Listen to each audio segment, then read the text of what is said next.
Assalamualaikum warahmatullahi wabarakatuh. Halo, kenalkan nama saya Angga Fandi Hermawan, NIM 341111711142. Pada video kali ini, saya akan membahas tentang perbedaan Scrum Project Management dengan Waterfall Project Management. Sebelum membahas lebih jauh, kita harus tahu dulu apa itu Waterfall dan apa itu Scrum. Mari simak penjelasan saya berikut ini. Scrum adalah sebuah kerangka kerja dan bukan sebuah metodologi dalam manajemen proyek. Walaupun Scrum lebih banyak digunakan untuk pengembangan perangkat lunak, namun Scrum bisa digunakan untuk pengembangan produk, apapun yang bersifat kompleks, di mana kita dapat menggunakan berbagai macam proses dan teknik di dalamnya. Scrum juga memiliki dua value, diantaranya ada courage.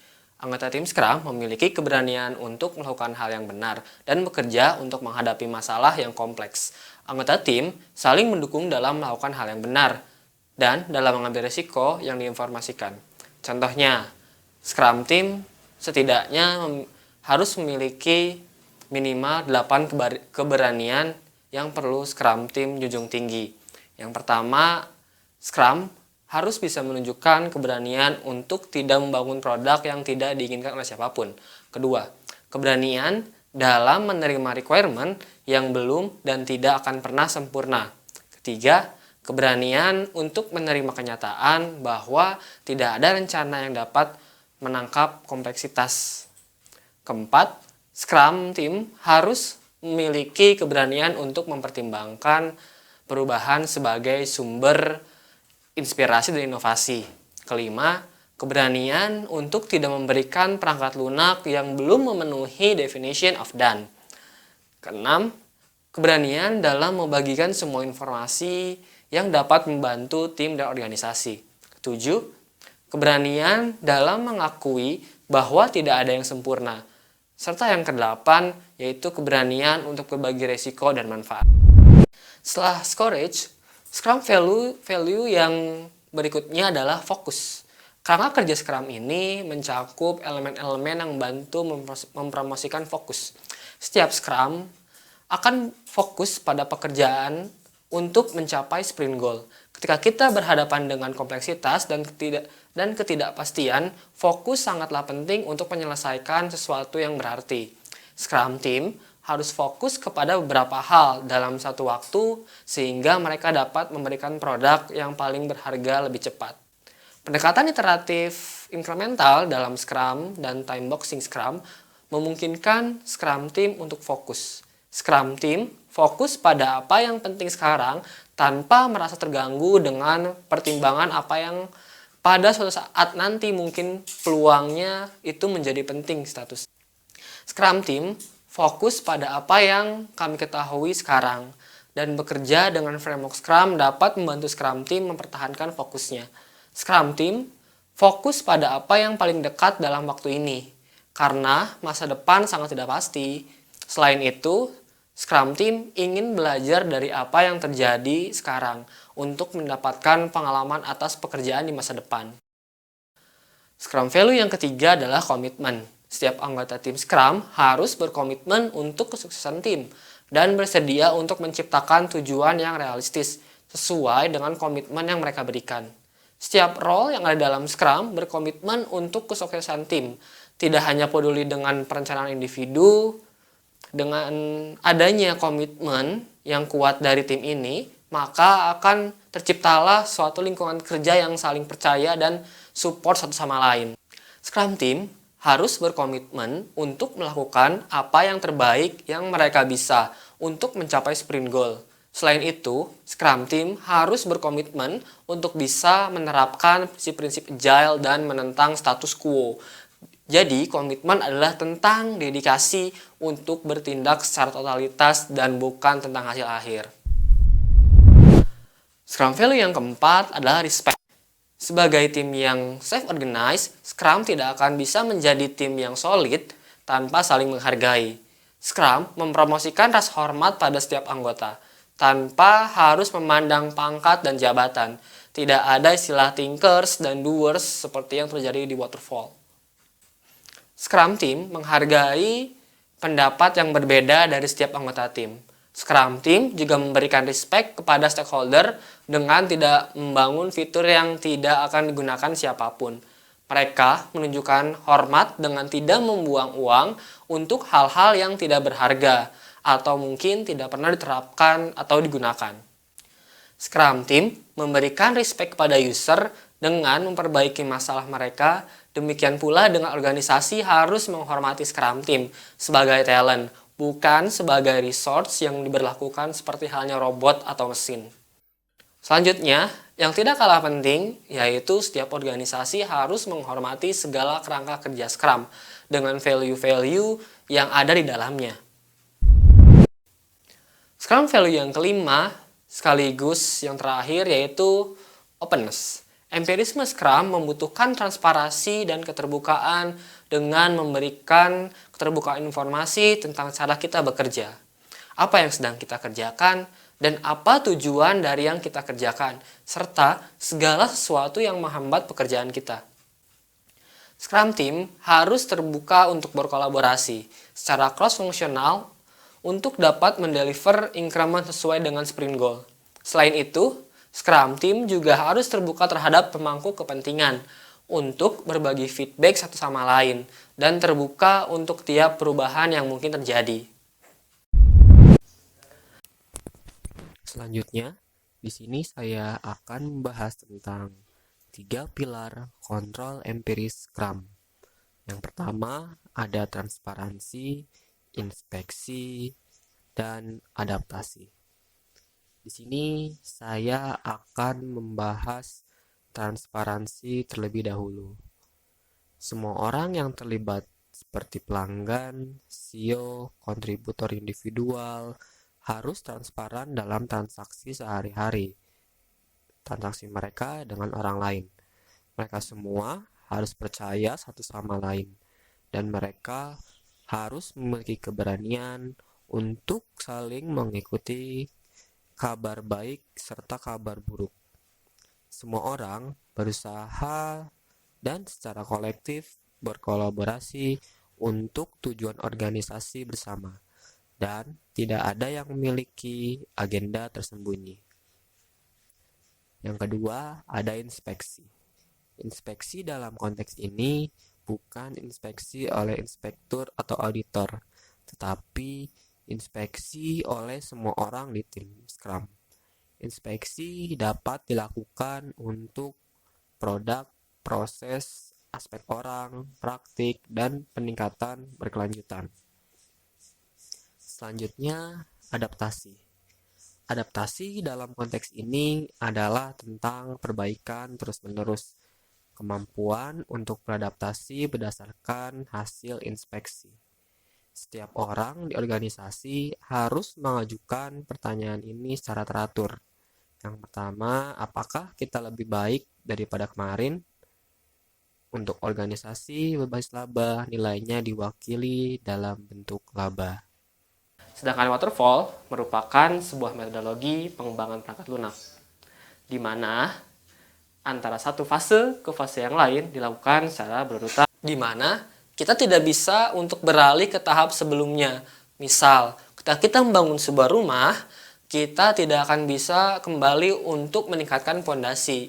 Begitu juga waterfall. Jika kita sudah melewati satu tahap, kita tidak bisa kembali ke tahap sebelumnya. Pendekatan manajemen proyek secara waterfall menekankan pada sebuah desain proses yang berurutan. Pada prosesnya terlihat seperti aliran air terjun dari proses requirement, analisis, design, development, testing, implementasi, dan maintenance. Perencanaan proyek berbasis waterfall adalah salah satu perencanaan terperinci di awal proyek. Perencanaan ini cocok untuk proyek-proyek yang bersifat prediktif yang tidak banyak mengalami perubahan scope. Pendekatan secara waterfall memerlukan requirement awal yang sudah final. Tim proyek membuat rencana besar di depan, kemudian dieksekusi secara sekuensial dan berharap tidak akan ada perubahan dalam rencana tersebut. Proses delivery dengan pendekatan waterfall akan diberikan di akhir proyek. Kesuksesan proyek waterfall dinilai dari kesesuaian antara perencanaan awal dengan hasil akhir, yaitu on scope, on budget, dan on time. Hasil akhir yang sesuai dengan scope, budget, dan deliverable yang on time menjadi tolak ukur utama di waterfall. Seorang project manager biasanya cenderung untuk mempertahankan agar hasil proyeknya sesuai dengan pesanan awal. Sedangkan, delivery dengan menggunakan teknik Scrum dapat dilakukan dengan cara iterasi setiap akhir sprint. Customer tidak harus menunggu di akhir proyek untuk dapat menggunakan produk, melainkan cukup pada akhir sprint dengan durasi kurang dari 1 bulan. Produk increment yang sudah terdeliver di sprint sebelumnya dapat disempurnakan lagi melalui proses inspect pada sprint review sehingga membuat produk semakin berkualitas.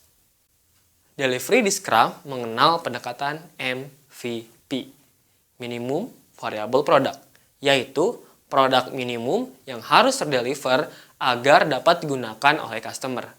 Manfaat utama dari MVP yaitu product owner dapat memperoleh pemahaman tentang minat pelanggan terhadap produk secepat mungkin tanpa harus sepenuhnya mengembangkan produk. Dan product owner juga akan segera mendapatkan feedback untuk segera menyempurnakan produknya sesuai dengan kebutuhan customer saat ini. Hal ini hanya dapat ditangani oleh Scrum karena kerja ini memfasilitasi perubahan scope dengan mengedepankan value bisnis. Sedangkan pendekatan waterfall menginginkan agar hasil akhir sesuai dengan perencanaan di awal. Di waterfall, iterasi dipandang sebagai hasil dari perencanaan yang buruk karena proses pengembangan perangkat lunak dengan metodologi waterfall itu sifatnya sekuensial dan linear. Pengembangannya tidak dapat mengulang ke fase sebelumnya.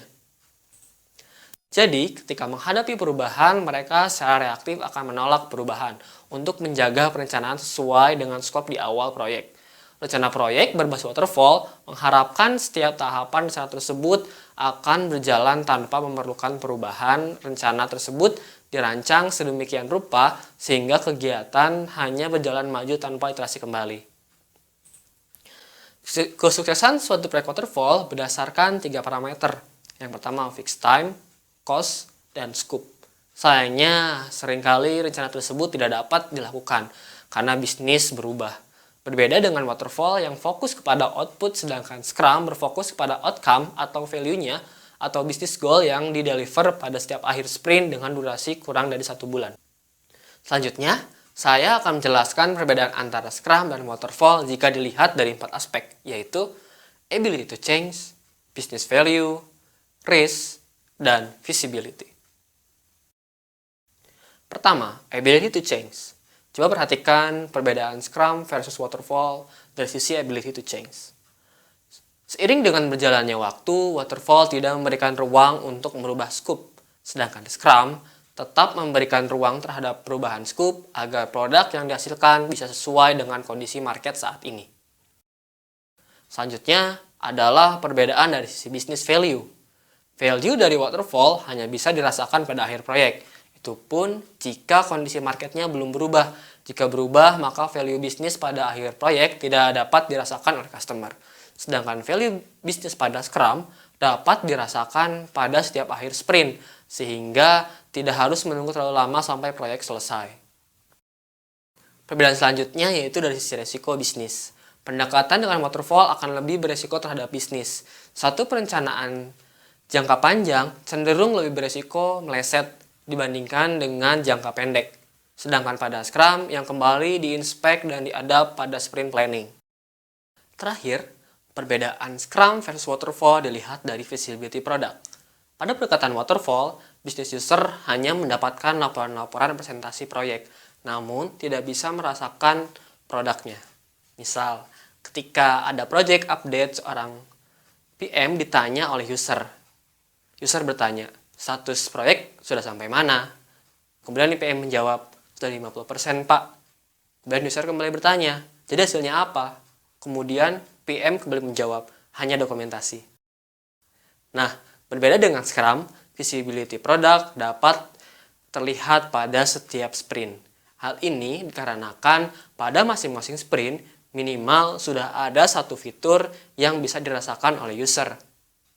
Cukup sekian penjelasan dari saya tentang perbedaan Scrum Project dan Waterfall Project. Assalamualaikum warahmatullahi wabarakatuh. Terima kasih.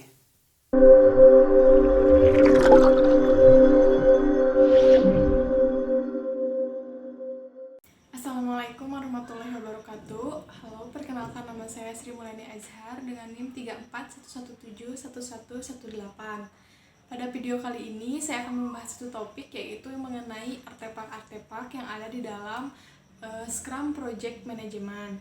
Di antaranya ada product backlog, yang kedua ada sprint backlog, yang ketiga ada increment, yang keempat ada the definition of done atau sering dikenal dengan istilah DOD.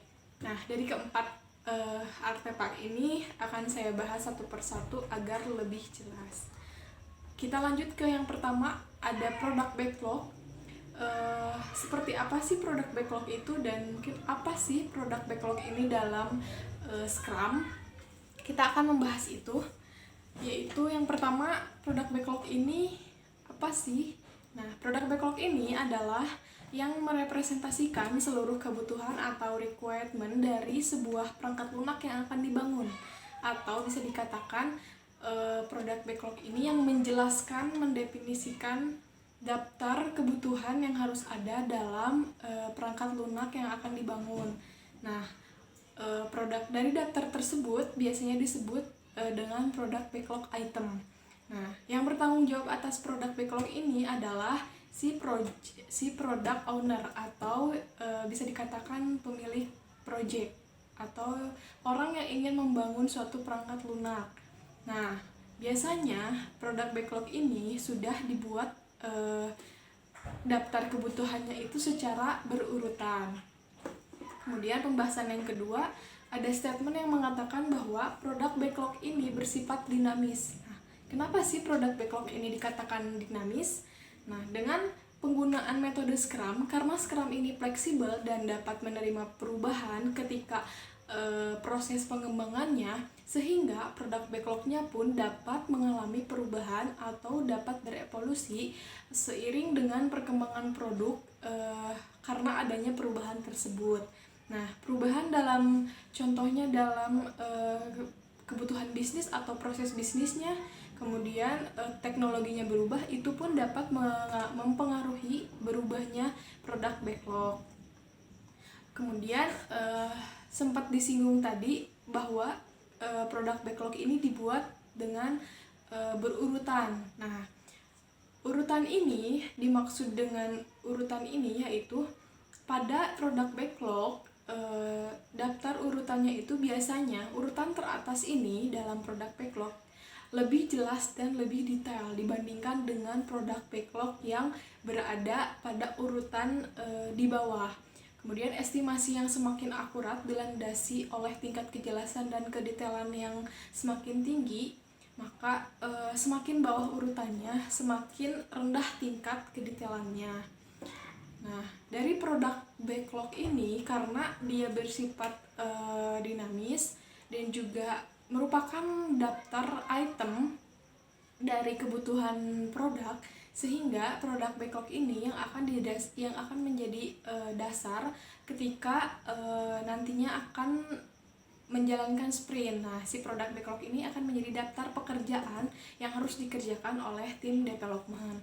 Lebih jelasnya pada saat sprint itu akan lebih detail pekerjaannya. Nah, untuk sprint akan kita bahas di session selanjutnya.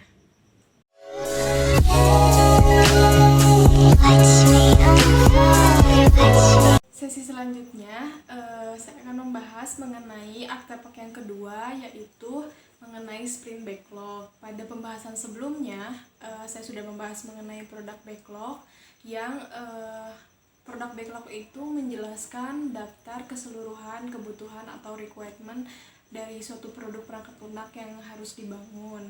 Nah, berbeda dengan product backlog, kalau di sprint backlog ini berisikan product backlog item yang dipilih untuk dikerjakan pada satu sprint. Biasanya satu sprint ini berlangsung selama 1 minggu atau 5 hari kerja.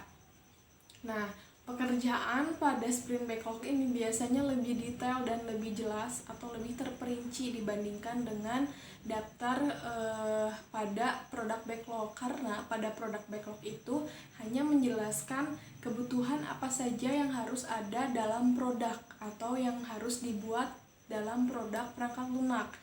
Nah, kalau di sprint backlog ini menjelaskan mengenai pekerjaan yang lebih detail. Nah, sprint backlog ini menampilkan seluruh pekerjaan yang lebih detail yang menurut development team atau tim pengembang ini perlu dikerjakan untuk mencapai sprint goal atau tujuan dari satu sprint. Karena satu sprint ini pasti memiliki tujuannya untuk mengukur apakah sprint yang sedang dikerjakan ini sudah selesai atau tidak selesai. Itu diukur dengan menetapkan sprint goal atau tujuan dari satu sprint. Kemudian hal-hal detail yang diperlukan pada sprint backlog ini atau dari produk backlog item ini yang dipilih oleh development, itu pun hal-hal detail tersebut dibuat oleh development team. Jadi yang menentukan pekerjaan yang lebih detailnya itu adalah development team atau tim pengembang. Kemudian biasanya pembahasan seperti pekerjaan yang lebih detail itu dibahas pada daily meeting yang biasanya dikerjakan pada satu sprint. Nah, contohnya yang lebih detail itu untuk sprint backlog itu, misalkan pada produk backlog terdapat kebutuhan fungsi login. Nah, pada saat di sprint backlog, fungsi login itu di breakdown kembali, dibuat lebih detail. Misalkan pekerjaan dari kebutuhan fungsi login ini, pekerjaan yang perlu dilakukannya itu apa saja. Nah, dibuat dengan detailnya itu di sprint backlog. Misalkan pada sprint backlog untuk membuat fungsi login, yang pertama itu kita perlu membuat desain interface-nya. Bagaimana tampilan fungsi login tersebut. Kemudian dibuat ke front end-nya dan juga ke back end, ataupun membuat database untuk akses login-nya. Sehingga pekerjaan pada sprint backlog ini lebih detail dan lebih dapat diukur oleh tim untuk mengukur apakah sudah berhasil atau belum mencapai sprint goal. Nah, setiap sprint selama pengembangan perangkat lunak ini akan seperti itu, akan memilih PBI atau product backlog item untuk dikerjakan di sprint. Nah, seperti itu untuk artefak sprint backlog. Selanjutnya ada artefak yang ketiga, yaitu increment. Nah, increment ini akan saya bahas di sesi selanjutnya. Sebelum dilanjutkan ke sesi selanjutnya untuk pembahasan artefak yang ketiga dari Scrum Project Management ini, saya akan memberikan sedikit gambaran mengenai product backlog dan juga sprint backlog yang sebelumnya sudah saya bahas. Pada saat ini saya akan membahasnya dengan disajikan dalam bentuk gambar. Nah, bisa dilihat pada gambar ini terdapat gambar yang menunjukkan list product backlog dan juga list sprint backlog. Nah, sudah kita tahu bahwa product backlog ini berisikan daftar kebutuhan yang harus dipenuhi untuk pengembangan suatu produk perangkat lunak. Sedangkan sprint backlog berisikan product backlog item yang dipilih yang akan dikerjakan pada satu sprint. Jadi pada sprint backlog ini lebih mendetail. Nah, pada product backlog ini dapat kita lihat terdapat dua warna. Yang pertama warna hijau dan juga warna kuning. Warna hijau ini merepresentasikan produk backlog item yang dipilih yang akan dikerjakan pada satu sprint, sehingga pada sprint backlog ini berisikan produk backlog item yang dipilih. Yang warna hijau ini ada 4, sehingga pada sprint backlog juga ada 4 produk backlog item yang harus dikerjakan. Nah, di sampingnya terdapat kotak-kotak kecil yang merepresentasikan pekerjaan yang lebih mendetail dan terperinci. Bisa berupa task atau pekerjaan yang lebih kecil yang harus dikerjakan oleh developer untuk memenuhi produk backlog item tersebut. Sehingga pada pelaksanaannya atau realitanya pada saat pembuatan project dengan metode Scrum ini biasanya terdapat satu board atau satu papan yang berisikan product backlog, kemudian sprint backlog, kemudian ada definition of done yang berisikan semua artefak dari Scrum Project Management. Nah, bisa dilihat di sini ada list product backlog yang ditempelkan dengan sticky note yang berisikan semua daftar kebutuhan yang harus dikerjakan. Kemudian di sini ada definition of done. Ini nanti akan kita bahas. Kemudian di sini ada sprint backlog. Nah, sprint backlog ini terdapat kolom product backlog item yang dipilih dari product backlog. Contohnya di sini ada 3 product backlog item yang harus dikerjakan dalam satu sprint. Nah, dari satu product backlog item ini dapat dipecah lagi atau di breakdown lagi menjadi task-task yang lebih kecil sehingga mengukur keberhasilannya atau ketercapaiannya dapat lebih mudah. Dan juga ini pun untuk pembagian pekerjaan dengan tim dari Scrum. Nah, di sini pada sprint backlog ini setiap task dari pengerjaan akan memiliki status pada saat pengerjaannya. Misalkan pada task ini, task A, pada task to-do list itu tuh berisikan task yang akan dikerjakan oleh pengembang atau oleh developer dalam satu sprint. Nah, di sini pun ada status task in progress. Nah, ini berisikan task yang sedang dikerjakan. Kemudian ada kolom lagi task done. Ini yang nantinya akan berisikan list atau daftar task apabila sudah selesai. Sehingga dalam pengerjaannya kita dapat melihat progres kinerja tim dalam satu sprint itu lebih transparan karena adanya sprint backlog ini. Nah, mungkin seperti itu gambaran untuk product backlog dan sprint backlog dalam realitanya. Untuk selanjutnya nanti akan dilanjutkan ke artefak yang selanjutnya.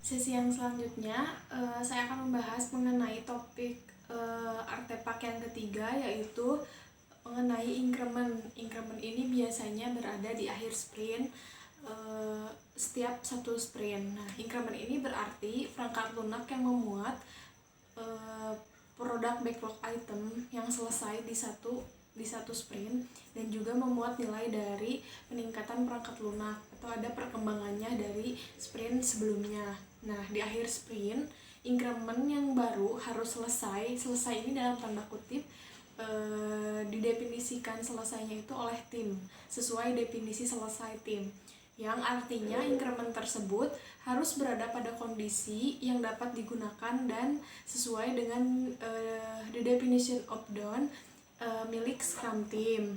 Nah, sebuah increment adalah hasil pekerjaan yang bisa diinspeksi dan telah selesai guna mendukung empirisme di akhir sprint. Nah, increment adalah sebuah langkah menuju sebuah visi ataupun tujuan dari sprint atau yang dikatakan tadi sprint goal. Nah, increment ini harus bersifat dapat digunakan.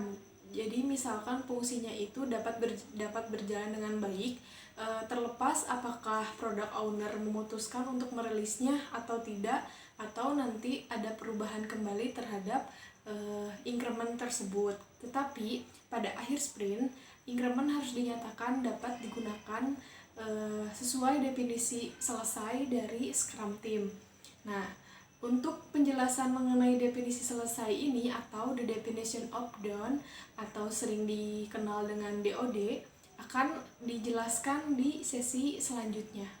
Maka untuk artefak yang ketiga ini mengenai increment sudah dibahas, dan selanjutnya saya akan membahas mengenai artefak yang ketiga, artefak yang keempat yang terakhir, yaitu the definition of done pada Scrum Project Management.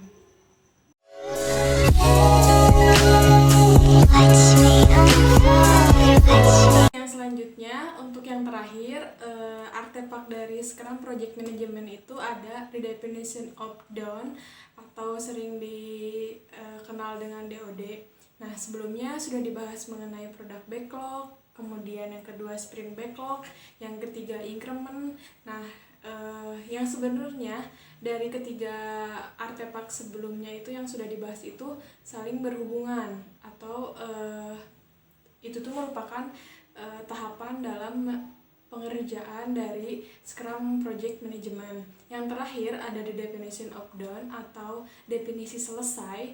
Itu ini merupakan penjabaran atau definisi, dikatakan bahwa suatu pekerjaan itu dikatakan selesai itu seperti apa. Nah, itu dijelaskan pada artefak definition of done.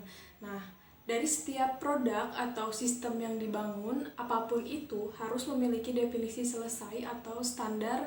Dikatakan sebuah produk itu tuntas, itu harus ditetapkan dari awal, karena itu akan menjadi ukuran ketika suatu produk setelah selesai dan diujikan, kemudian pengukuran penentuan apakah produk itu selesai dan sesuai seperti apa itu harus didefinisikan dari awal, sehingga produk kesesuaian dan ketuntasan produk yang dibuat dapat diukur dan dikatakan selesai. Nah, ketika produk backlog item atau sebuah increment dikatakan selesai, semua orang atau semua elemen dalam tim, baik itu product owner atau scrum team, harus memahami apa arti selesai atau apa makna dari definisi selesai. Misalkan dalam satu sprint dikatakan fungsi login itu selesai adalah dapat membatasi akses setiap usernya. Misalkan definisi selesai dari fungsi login itu seperti itu. Nah, semua elemen atau semua yang terlibat dalam pengembangan perangkat lunak tersebut harus memahami definisi selesai tersebut sebagai suatu standar dalam pengerjaan atau pembuatan kebutuhan yang harus ada pada produk perangkat lunak tersebut. Nah, walaupun definisi ini bisa berbeda-beda dari setiap orang atau dari tim Scrum maupun product owner-nya, setiap anggotanya tetap harus memiliki pemahaman yang sama mengenai apa arti selesai tersebut. Dan juga harus adanya transparansi sehingga pengembangannya itu akan selaras dan sejalan. Tidak ada lagi kesalahpahaman mengenai definisi selesai untuk suatu pekerjaan atau produk yang sedang dibangun.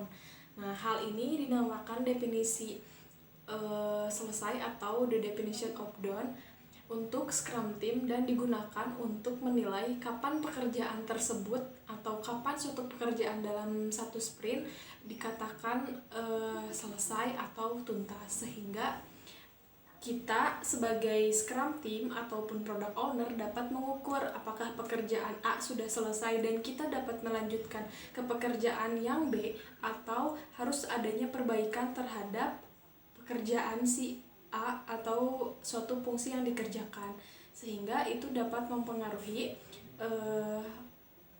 kegiatan pengembangan apakah fungsi ini harus diperbaiki atau dapat diterima oleh product owner. Nah, seperti itu untuk artefak yang terakhir dari Scrum Project Management, yaitu Definition of Done atau DOD atau definisi selesai.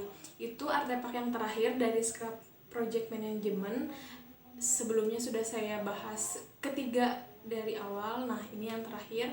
Maka untuk topik artefak dari Scrum Project Management sudah selesai dibahas dan sudah empat-empatnya dibahas. Untuk pembahasan yang lain mengenai Scrum atau metode Scrum ini akan dibahas di video-video yang lainnya. Mungkin terima kasih. Untuk topik artefak Scrum Project Management ini akan dilanjutkan pada video yang lain untuk pembahasan yang lainnya.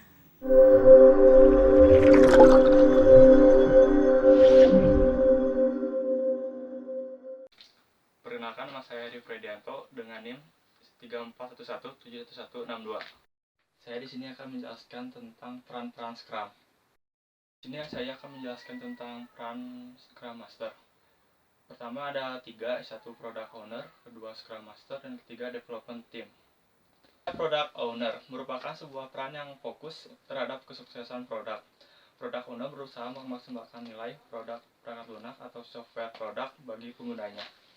Oleh karena itu, product owner bekerja secara kolaboratif dalam satu tim bersama development team dan memberikan arah pengembangan produk melalui visi produknya.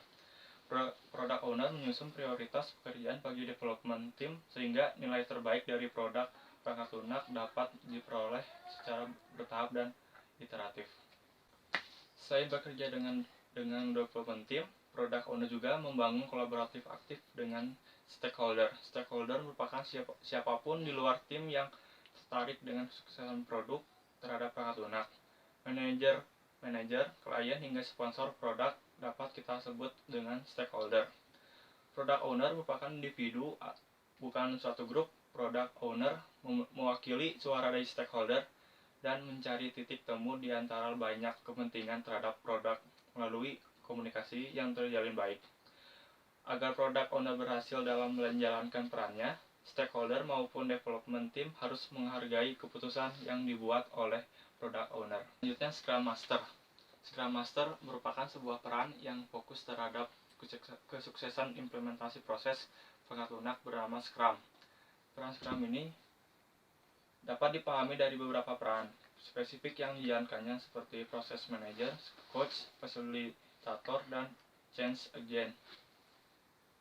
Sebagai proses manager, Scrum Master memastikan aktivitas dalam pengembangan mengikuti proses Scrum. Scrum Master membantu product owner dan development team untuk bekerja secara kolaboratif dalam bingkai proses Scrum. Scrum Master membantu setiap orang dalam tim Scrum memahami tujuan dan manfaat Scrum bagi kesuksesan pengembangan produk perangkat lunak. Kaitannya dengan development team, Scrum Master membantu tim mencapai tingkatan cross-fungsional dan self-organized. Scrum Master menjadi fasilitator bagi tim Scrum dalam pertemuan-pertemuan Scrum. Scrum Master mengupayakan keputusan antara product owner dan development team untuk memberikan perangkat lunak terbaik dihasilkan melalui musyawarah mufakat. Selanjutnya, development team. Development team merupakan sebuah tim yang terdiri dari berbagai macam peran yang dibutuhkan untuk membangun produk perangkat lunak. Beberapa peran spesifik yang umum kita temui software development seperti UI designer, interaction designer, dan quality assurance. Peran-peran tersebut kolaborasi dalam development team setiap harinya, membangun produk perangkat lunak sesuai prioritas pekerjaan yang disepakati bersama dengan product owner. Scrum, siapapun yang termasuk dalam development team disebut dengan developer. Tidak ada peran spesifik dalam development team yang didefinisikan oleh Scrum. Semuanya adalah developer dan siapapun dapat melakukan apapun diperlukan untuk membantu perangkat lunak yang berkualitas. Tekan development team yang cross-fungsional sekaligus self-organized bukanlah hal yang mudah. Ada proses yang harus dilalui bersama waktu dan kesabaran dalam melakukan peningkatan tim sehingga mencapai tingkatan seperti itu. Selanjutnya, ukuran tim yang ideal. Ukuran tim yang ideal adalah 5-10 orang per tim. Ditunjukkan agar untuk menyelesaikan pekerjaan signifikan dalam sprint. Kurang dari 5 anggota tim mengurangi interaksi dan menghasilkan keuntungan produktivitas yang lebih kecil. Memiliki lebih dari 10 anggota membutuhkan koordinasi yang terlalu banyak dan dapat menghambat komunikasi dalam sprint. Tim Scrum bekerja sama setiap hari untuk memastikan kelancaran arus informasi dan menyelesaikan masalah secara cepat. Tim Scrum memberikan produk secara iteratif dan bertahap, memaksimalkan peluang untuk feedback.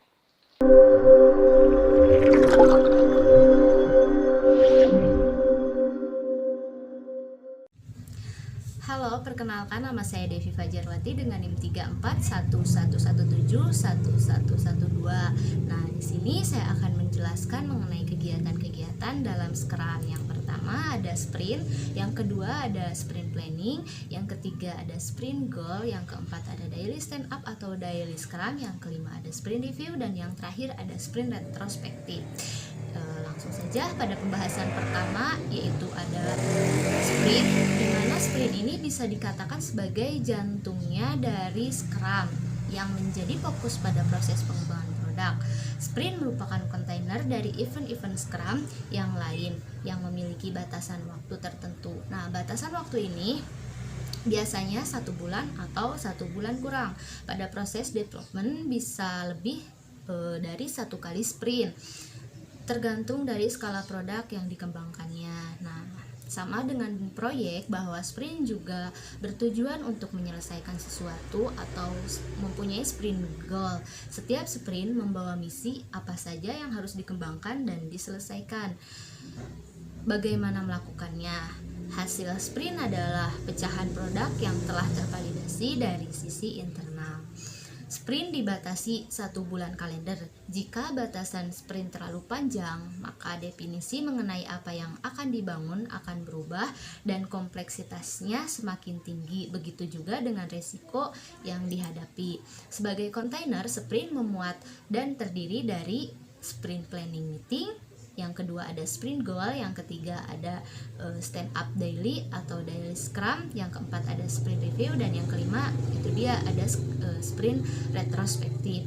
Kemudian ada hal-hal yang harus dipatuhi ketika sprint berlangsung.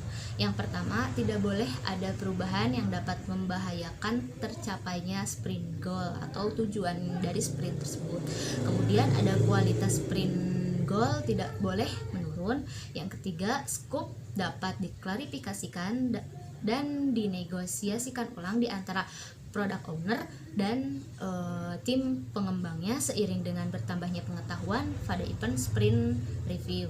Yang keempat, ada durasi sprint tidak boleh berubah. Di sini ada pembatalan sprint. Nah, sprint dapat dibatalkan jika goal atau tujuannya sudah tidak sesuai dengan harapan mula-mula. Apabila sprint sudah tidak masuk akal lagi apabila dilanjutkan. Ketika sprint dibatalkan, item produk backlog yang selesai harus ditinjau kembali karena berpotensi dirilis dan diterima oleh product owner. Semua item produk backlog yang tidak selesai diestimasi ulang dan dimasukkan kembali ke produk backlog. Kemudian di sini ada sprint goal. Sprint goal itu merupakan tujuan apa yang ada pada sprint. Nah, sasaran sprint adalah ringkasan tingkat tinggi dari tujuan yang ingin dicapai oleh pemilik produk selama sprint yang sering dielaborasi melalui serangkaian item jaminan produk. Tujuan sprint adalah deskripsi singkat 1 atau 2 kalimat tentang apa yang tim rencanakan untuk dicapai selama sprint. Ditulis secara kolaboratif oleh tim dan pemilik produk. Ada 4 langkah untuk membuat sasaran sprint. Sasaran sprint biasanya ditentukan pada bagian pertama pertemuan perencanaan sprint melalui langkah-langkah utama berikut. Yang pertama, ada pemilik produk menyajikan item produk backlog yang dipesan kepada tim. Yang kedua, ada tim membahas dan memahami pekerjaan untuk sprint ini. Yang ketiga, tim memperkirakan dan berkomitmen pada hal-hal yang dapat dilakukan. Yang terakhir, tim menciptakan sasaran sprint untuk sprint ini. Kemudian di sini ada 5 manfaat memiliki sprint goals yang disarankan oleh Roman Pitcher sebagai berikut. Yang pertama, mendukung prioritas. Yang kedua, menciptakan fokus dan memfasilitasi kerja tim. Membantu mendapatkan umpan balik yang relevan. Mendukung komunikasi pemangku kepentingan atau stakeholder. Dan yang kelima, jadikan lebih mudah untuk menganalisa umpan balik. Di sini ada daily scrum atau daily stand up. Daily scrum adalah kegiatan dengan batasan waktu maksimal 15 menit yang bertujuan untuk mensinkronasikan pekerjaan antar tim pengembang. Nah, tiap anggota tim harus melaporkan apa saja yang telah dilakukan pada hari sebelumnya dan membuat perencanaan selama 24 jam ke depan. Dan pada saat pertemuan scrum ini Scrum Master menanyakan pertanyaan pada tim pengembang. Apa saja sih pertanyaannya itu?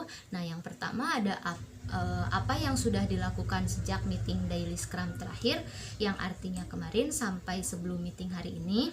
Yang kedua, apa yang akan dilakukan dari meeting daily Scrum hari ini sampai dengan meeting selanjutnya. Yang ketiga, ada hal apa yang menghadapi pekerjaan kita sehingga belum bisa selesai. Kemudian di sini pelaksanaan daily Scrum. Daily Scrum dilakukan setiap hari, maksimal pukul 9 pagi sudah harus dimulai. Daily Scrum dibatasi time box selama 15 menit, tidak lebih. Jika lewat waktu harus segera diakhiri. Daily Scrum diikuti oleh satu tim development lengkap. Daily Scrum dilakukan dengan berdiri, cari tempat nyaman untuk membuat lingkaran diskusi tanpa terganggu meja, kursi, dan sebagainya. Siapkan layar monitor, board yang digunakan untuk tracking project test. Nah, terus kemudian daily Scrum ini bukanlah status report. Contoh, task A saat ini on progress, task B ready to test, dan sebagainya. Kemudian daily Scrum bukanlah progress report kepada project manager, pun sebaliknya bukanlah tempat project manager atau stakeholder memberikan instruksi satu arah top down. Daily Scrum bukanlah technical meeting. Hindari diskusi yang mengarah ke teknis mendalam. Hindari diskusi yang hanya dipahami 1-2 orang saja. Any problem? Any improvement and any issue that blocking your job to be done. Nah, yang paling penting untuk dicatat yaitu hal nomor 3. Apakah ada kendala untuk melakukan pekerjaan ini? Nah, ini tuh harus perlu dicatat, dan ini sangat penting. Nanti hal yang seperti ini dicarikan solusinya, dan finally kita membuat improvement. Pembahasan masalah-masalah ini kita lakukan pada saat retrospektif, kecuali masalah teknis yang mendalam segera diselesaikan. Tentu saja secepatnya harus ada solusinya, dan waktu pembahasannya tidak pada saat meeting daily Scrum, melainkan setelah meeting selesai dilakukan. Rata-rata tim merasa tidak ada masalah apapun, jadi pertanyaan ketiga jarang terbahas dan diselesaikan. Itu juga sebuah halangan atau masalah. Maka kita akan melakukan identifikasi terhadap masalah tersebut. Misalkan ditemukan begini, masalahnya adalah saya harus membagi pekerjaan saya dalam sehari ke dalam 2 proyek berbeda. Nah, hal ini dicatat sehingga pada saat retrospektif kita bisa bersama-sama mencarikan solusinya. Kemudian pada saat retrospektif kita sepakat untuk setiap orang yang mengerjakan lebih dari 1 proyek, maka orang ini harus mencoba untuk menerapkan misal dalam pekerjaannya. Nah, maka pada setiap meeting daily Scrum secara berkala orang ini akan berbagi bahwa dengan solusinya tersebut berhasil meningkatkan produktivitasnya atau tidak. Apabila masih bermasalah, maka dicatat lagi masalah-masalahnya, kemudian dibahas kembali pada saat retrospektif. Begitu seterusnya selama sprint berputar atau iterasinya berputar seperti itu. Kemudian di sini ada sprint planning. Sprint planning ini merupakan rapat yang membahas tentang pekerjaan-pekerjaan yang akan dilakukan selama sprint. Seberapa lama dan sampai mana produk yang kita kembangkan selama sprint itu berlangsung, dibahas di dalam sprint planning. Sprint tanpa perencanaan seperti kamu lari maraton tapi tanpa garis finish, tidak tahu kapan dan di mana harus berhenti. Sprint planning dibatasi maksimum 8 jam untuk jangka waktu sprint yang panjang atau berdurasi 1 bulan. Sprint harus dihadiri oleh seluruh anggota tim Scrum dan bersifat kolaboratif. Pada meeting ini, Scrum Master bertugas untuk memastikan seluruh anggota tim hadir dan memahami Tujuan dadakannya seperti planning untuk bisa menjawab pertanyaan-pertanyaan berikut. Pertanyaannya yaitu yang pertama, apa goal dari sprint? Yang kedua, apa yang dapat disajikan dari hasil sprint yang sudah berjalan? Yang ketiga, apa saja yang harus dilakukan untuk mencapai goal dari sprint?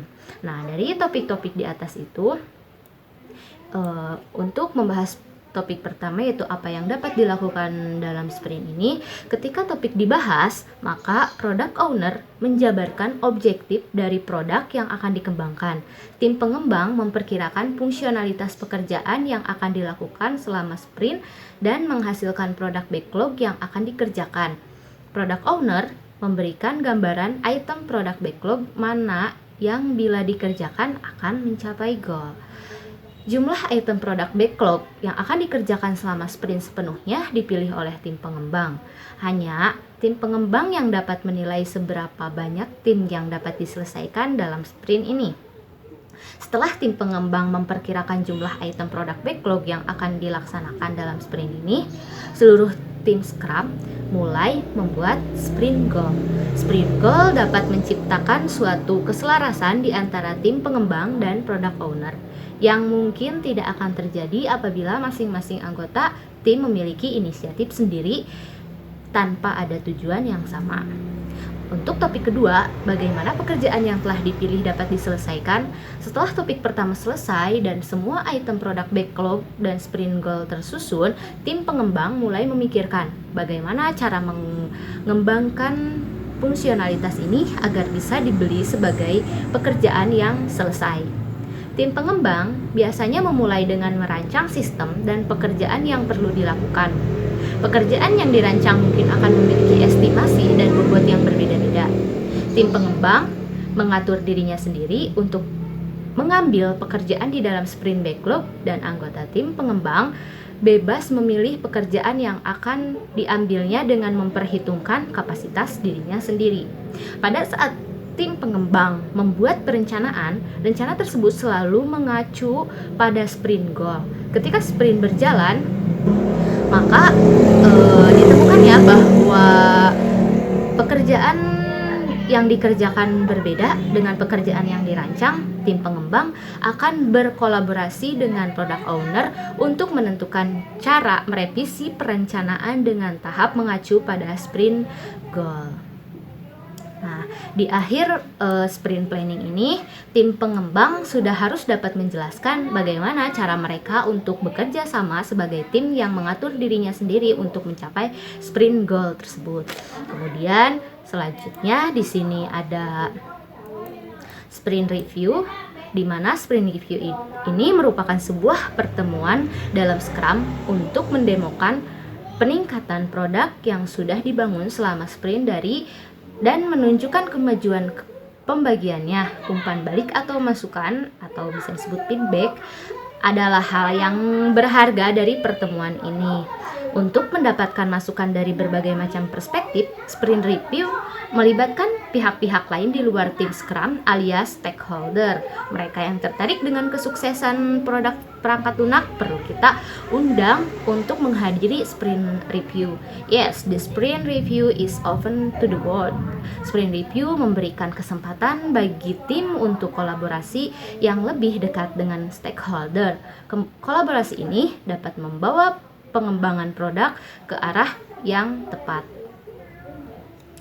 Sprint review ini merupakan titik pemberhentian sebuah waktu dalam pengembangan untuk berhenti sejenak menilai di mana posisi produk terhadap rencana.